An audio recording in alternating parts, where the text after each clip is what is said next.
வணக்கம் நண்பர்களே, லைன்ஸ் மீடியாவுக்கு நீங்கள் அளித்து வரும் ஆதரவுக்கு மிக்க நன்றி. தொடர்ந்து எங்களுடன் இணைந்திருங்கள்.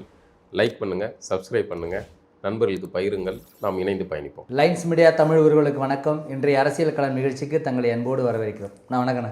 வணக்கம் சின்ன. ரொம்ப சிரிப்பாக இருக்கீங்க.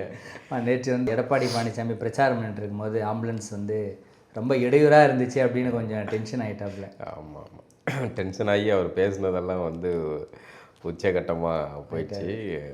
ரெண்டு வகையில் இருக்குது. முதல் விஷயம், ஆம்புலன்ஸ் எவ்வளோ பெரிய கூட்டம், எங்கே எவ்வளோ வாகன நெருக்கடி இருந்தாலுமே கூட நம்ம ஆம்புலன்ஸுக்கு வழி விடணும் அப்படிங்கிற ஒரு புரிதல் வந்து இப்போ தான் வந்து மக்கள்கிட்ட கொஞ்சம் பரவலாக வந்திருக்கு. நம்ம இப்போ நம்மளுமே வாகன பயணத்தில் போகும்போது பார்க்குறோம், டக்குன்னு ஆம்புலன்ஸ் சத்தம் கேட்டோடனே ஒதுங்கி நிற்கிறாங்க, போகுது. முன்னாடிலாம் அந்த பழக்கம் இல்லை. இந்த தலைமுறை மட்டும்தான், இந்த தலைமுறையில் தான் கொஞ்சம் புரிதல் வந்திருக்கு. ஆம்புலன்ஸுக்கு வந்து நம்ம முதல்ல வழி விட்டு ஒதுங்கிடணும் அப்படிங்கிறது.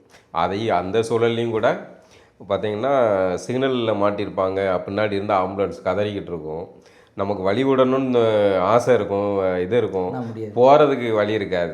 அப்போ இதெல்லாம் நிறைய நெருக்கடிகள் இருக்குது. இந்த ஆம்புலன்ஸ் சத்தங்கள் ஒரு குறிப்பிட்ட எல்லையில் சத்தம் கேட்குது அப்படிங்கும்போதே இந்த சிக்னலுடைய சென்சார் வந்து இயங்கி அந்த ரூட்டை கிளியர் பண்ணுற மாதிரி ஏதாவது இப்போ இருக்கா என்னன்னு எனக்கு தெரில. அப்படி இருந்தால் நல்லது.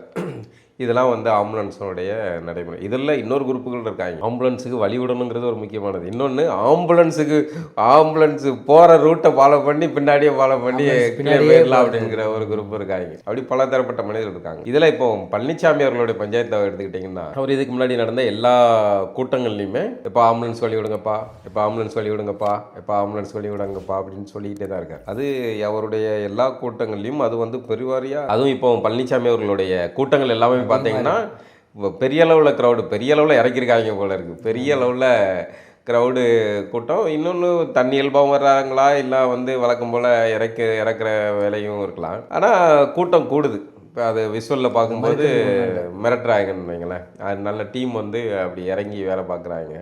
அதனால் கூட்டம் பெருவாரியாக அவருடைய எல்லா கூட்டங்கள்லையும் இருக்குது. இன்னொன்று, பழனிசாமி அவர்களும் நல்ல ஸ்கோர் பண்ணுறாப்புல. பேச்சில் வந்து திமுக கூடார மாதிரி இல்லை, கருணாநிதி அவர்களுடைய வாரிசுகள் போல் இல்லை.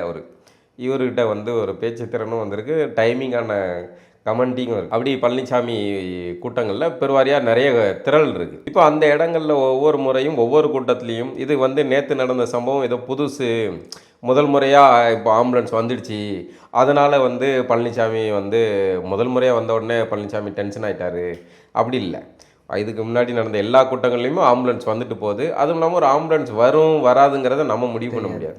அந்த பகுதியில் இருக்கிற யாரோ ஒருத்தங்களுக்கு அவசர தேவை இருக்கலாம், அவங்க உயிர் காப்பாற்ற வேண்டிய அவசர அழைப்பு வந்திருக்கலாம், ஆம்புலன்ஸ் வருங்கிறதுன்னு வைங்களேன். அதுவும் பிரதான சாலைகள் நடக்கும்போது அந்த பகுதியில் எதுவும் நடக்கலாம். இது பொதுவான பார்வை. இன்னொன்று, திமுகவுடைய பார்வைன்னு ஒன்று. திமுக எப்போவுமே வந்து 2 நாளைக்கு முன்னாடி சீமான் கூட்டத்தில் நடந்துச்சுல்ல, ஒவ்வொரு தங்களை குறி வைத்து அரசியல் பண்ணக்கூடிய ஆட்கள், எதிர்கட்சியினருடைய பிரச்சார கூட்டங்கள் எல்லாம் வந்து ஒரு கரைச்சலை கொடுக்கறது, தொந்தரவு கொடுக்கறது அப்படிங்கிறது திமுக ரொம்ப காலமாக செய்கிற யுக்தி தான். அவங்கள வந்து ஏதாவது ஒரு வகையில் இரிட்டேட்டிங் பண்ணி டிஸ்டர்ப் பண்ணிவிட்டு எரிச்சல் ஊட்டும் வகையில் ஏதாவது ஒன்று பண்ணி அவன் அந்தாலும் குந்தளிப்பான்ல, உடனே அதை வந்து கேப்சர் பிட்ரா அப்படின்னு பிடிச்சி உடனே அதை சன் டிவியில் திரும்ப போட்டு அவர்களை வந்து கோமாளிகளாக மாற்றுற வேலைகளை அவர்கள் செய்வாங்க. இது பலருக்கும் நடந்தது.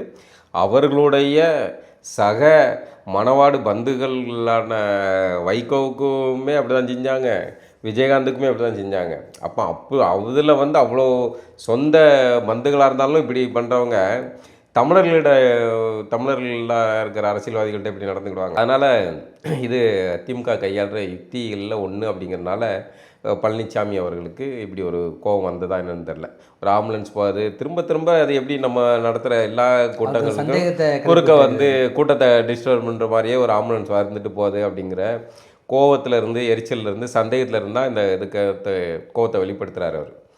அதுவும் அப்படி வெளிப்படுத்தினாலும் கூட, அப்படியே திமுக அனுப்பியிருந்தாலும் கூட, பழனிசாமி அவர்கள் போன்ற ஒரு முன்னாள் முதல்வர் அவர் வந்து இந்த விஷயத்தில் இப்போவும் ஆம்புலன்ஸ் வழி விடுங்கப்பா அப்படின்னு பண்ணியிருக்கலாம். ஏன்னா இந்த ஆம்புலன்ஸை திமுகவுடைய எரிச்சல் ஊட்டக்கூடிய செயலாக இருக்கலாம், இல்லாமலும் இருக்கலாம், நிஜமாகவே ஒரு அழைப்பு வந்திருக்கலாம். அப்படிங்கும்போது அப்படி வர்றத வந்து நம்ம வந்து இந்த அரசியல் பார்வையில் முடிச்சும் போட முடியாது. நிஜமாகவே திமுகவோட எரிச்சல் மூட்டக்கூடிய செயலாக இருந்தாலும் கூட ஆம்புலன்ஸுக்கு வழி விடணுங்கிறது இயல்பான பண்பாக இருக்க வேண்டும். அது எவ்வளோ பெரிய திருவிழா கூட்டமாக இருந்தாலும் சரி, எவ்வளோ இருந்தாலும் சரி, அதுக்கு வழி விடணும் அப்படிங்கிறது. ஏன்னா ஒரு ஆம்புலன்ஸு இப்போ உள்ள சாலைக்குள்ளே நுழையும் போதே அது உள்ளே வந்து நோயாளி இருக்கணும்னு அவசியம் கிடையாது. நோயாளியை கூப்பிட போகிறதுக்கான பயணமும் சத்தம் ஒலி எழுப்பிட்டு தான் போய் கூட்டாகணும். ஏன்னா அங்கே ஒரு உயிர் துடிச்சிக்கிட்டு இருக்கும், நம்ம உடனடியாக போயாகணுங்கிற காரணம் தான் இல்லையா? அப்படிங்கும்போது ஆம்புலன்ஸில் ஆள் இல்லை, அடுத்த முறை வந்து ஆள் இல்லாமல் வந்தால் வந்து ஓட்டுறவரே உள்ள போவார் அப்படிங்கிற மாதிரிலாம் வந்து பழனிசாமி அவர்கள் பேசியிருக்க வேண்டியதில்லை. ஏன்னா இது வந்து தேவையில்லாமல் திமுகவுக்கு அரசியல் செய்கிறதுக்கு திமுகவுடைய கருத்து கந்த சாமிகள்லாம் வந்து பார்த்திங்களா ஒரு இரக்கம் இல்லையா அப்படிங்கிற ரேஞ்சுக்கு வந்து பேசுகிறதுக்கு வாய்ப்பை வந்து பழனிசாமி அவர்கள் உருவாக்கி விட்டு விட்டார். இதுபடியே தான் வந்து பழனிசாமி அவர்கள் வந்து அந்த இந்து இந்த பணத்தை எடுத்து கோயில்களுடைய பணத்தை எடுத்து இது பண்ணுறாங்க அப்படின்னு பேசினார். அதெல்லாம் சங்கிகளுடைய குரல். அதெல்லாம் வந்து பழனிசாமி எதுக்கு பேசணும்? அதை பேசுகிறதுக்கு தான் அண்ணாமலை இருக்கார்ல, அண்ணாமலை இருக்கார், அவங்க கட்சிக்காரங்க இருக்காங்க, அவங்க பேசிட்டு போகிறாங்க. அதை வந்து எதிர்கொள்ள முடியும். பழனிசாமி அவர்கள் இப்படி வந்து கண்டென்ட் கொடுக்கறதுக்கு அது இடம் கொடுக்கக்கூடாது. இந்த ஆம்புலன்ஸ் விஷயத்திலையும் பழனிசாமி அவர்கள் கவனமாக நடந்திருக்கணும். இப்போ என்ன ஆகுது பாருங்கள், திமுக கரெக்டாக திமுகவுடைய அந்த கோர் டீம் இருக்குல்ல, அவங்களுடைய நெட்வொர்க்கு வந்து பிரமாதமானது.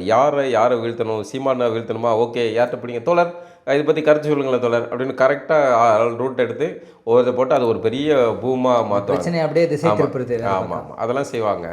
அதே மாதிரி இப்போ பழனிசாமி அவர்கள் இது சொன்ன உடனே ஆம்புலன்ஸு அந்த சங்க நிர்வாகிகளில் வச்சு அதை வந்து இறக்கு அப்படி தெரிவிக்கிறது அப்படிங்கிற மாதிரியான பொது தோட்டத்தில் இனிமேல் தேர்தல் காலம்ல, தேர்தல் நெருங்கிடுச்சுல, இந்த மாதிரியான பல பரபரப்புகள் ட்விஸ்ட்டுகள் எல்லாமே நடக்கத்தான் செய்யும்.